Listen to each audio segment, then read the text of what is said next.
High court ने GST में गौरव जैन के केस में एक इम्पॉर्टेंट जजमेंट इशू की है। आइए वो डिस्कस करते हैं क्योंकि ये काफ़ी इम्पॉर्टेंट होने वाला है सारे टैक्स पेयर्स के लिए।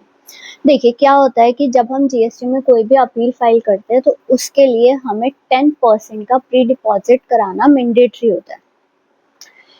1 अक्टूबर 2025 को एक अमेंडमेंट इशू किया गया था जिसमें ये था कि अगर आपका सिर्फ पेनल्टी वाला ऑर्डर है, मतलब आपके केस में सिर्फ पेनल्टी लगी है, तो उसमें भी आपको 10% प्री डिपॉजिट कराना ज़रूरी होगा।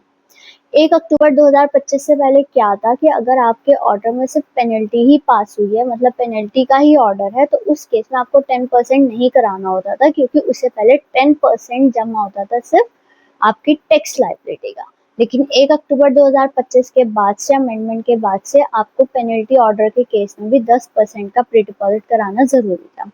लेकिन गौरव जैन के केस में हाई कोर्ट ने एक इम्पॉर्टेंट जजमेंट इशू किया है। उन्होंने कहा है कि हम प्री डिपॉजिट के लिए कंसिडर करेंगे date of show cause notice. अगर आपकी शो कोज नोटिस की डेट 1 अक्टूबर 2025 से पहले है, मतलब आपकी प्रोसीडिंग की डेट 1 अक्टूबर 2025 से पहले है, तो आपको उस केस में प्री डिपॉजिट कराने की कोई ज़रूरत नहीं है, मतलब आपको पेनल्टी का प्री डिपॉजिट नहीं कराना है।